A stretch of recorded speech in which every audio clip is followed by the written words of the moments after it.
것이 예. 대외 어떤 예외적이고. 특정한 국가를 예. 대상으로 이것은 저는 아주 예외적이고 특수한 경우에만 존재합니다. 자, 그 예. 말씀드리겠습니다. 대북 인도적 지원에 관해서는 이미 그 남북 관계 발전에 관한 법에서 대북 인도 지원 하도록 명시가 돼 있고 또 대북 인도적 사업 처리에 관한 규정이라는 것이 통일부 장관 고시로도 제정돼 있죠. 근데 이제 이 법에는 아까 말했듯이 북한 대북 인도적 지원의 실효성을 높이기 위한 여러 가지 원칙을 명시해 놨는데 인도적 지원의 근거는 들어가 있지 않아요. 인도적 지원을 하도록 장려하는 규정은 없는데 그런 거는 저는 포함시킬 수 있다고 생각합니다. 그거는 큰 문제가 되지 않다고 생각하고요.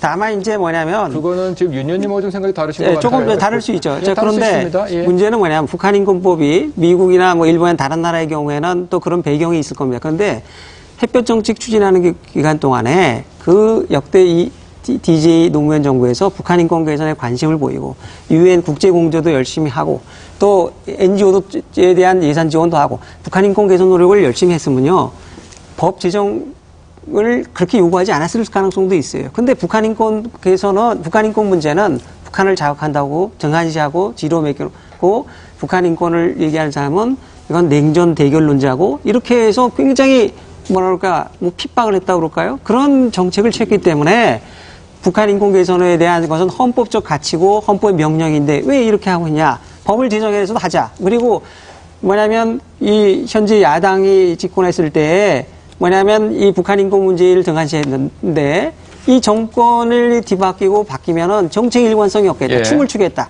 그래서 이 북한 인권 개선 노력의 어떤 지속성, 안정성, 일관성을 위해서 넘어가 볼게요. 법을 만들자는 넘어가 그런 볼게요. 지금 넘어가는 핵심으로 그래서 네. 지금 법안이 얘기하고 있는 그 방안, 이제 지속적인 방안이라고 말씀하셨는데 그 내용이 결국 이제 그 민간 단체들에 대한 지원이지요.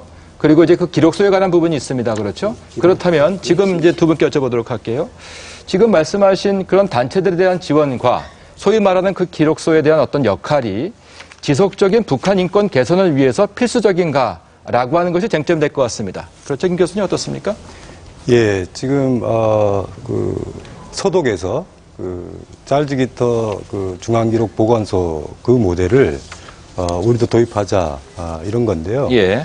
사실은 뭐 제가 봤을 때는 그 별도로 도입을 하지 않는다 하더라도 현재 상황에서 충분히 할 수 있다 이런 생각이 듭니다. 무슨 얘기냐면은 지금 통일연구원에 북한인권정보센터가 있습니다. 그것은 1994년도에 만들었고요. 뭐 재성호 교수님 잘 아실 겁니다. 그리고 96년부터 북한 인권백서를 매년 지금 국문하고 영문으로 내고 있습니다.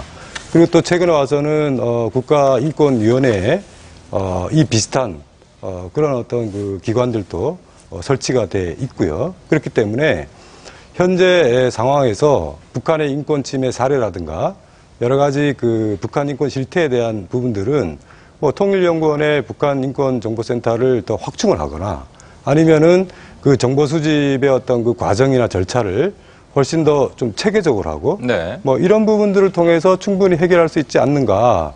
지금 북한 인권법에서 얘기하고 있는 것은 굉장히 그 중복된 부분들도 있을 것 같고요. 예.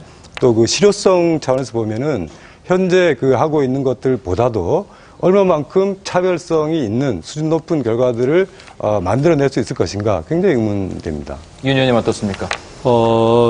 예를 들어서 동서독 경우에 예. 서독이 1961년도에 니더 작센주의 중앙기록 보존소라는 거, 찰스 키터에 만들었습니다. 예. 그래서 동독의 인권 침해 사례를 전부 다 축적을 했습니다. 그게 92년까지 무려 4만 1,000여 건 이상이라고 합니다. 예. 그런 어떤 근데 그 찰스 키터 중앙기록 보존소를 어디다 뒀냐? 법무부 산하에 뒀습니다. 예. 그래서 통독 이후에 어떤 그 동독의 인권 침해를 한 사람, 인권 유린이 가혹한 사람들에 대해서 소추한 경우도 있습니다. 예. 그래서 동독이 서독이 당시에 중앙기록 보존소를 만든 이유는 어떤 통독 이후에 어떤 누구를 처벌하자는 게 목적이 아니라 적어도 이런 중앙기록 보존소를 통해서 북한 그 동독의 인권 침해 사태를 축적함으로써 범죄 예방 효과를 노린 겁니다. 예. 그래서 지금 우리도 아시다시피 북한 인권의 유린이 광범위하게 펼쳐지고 있지 않습니까?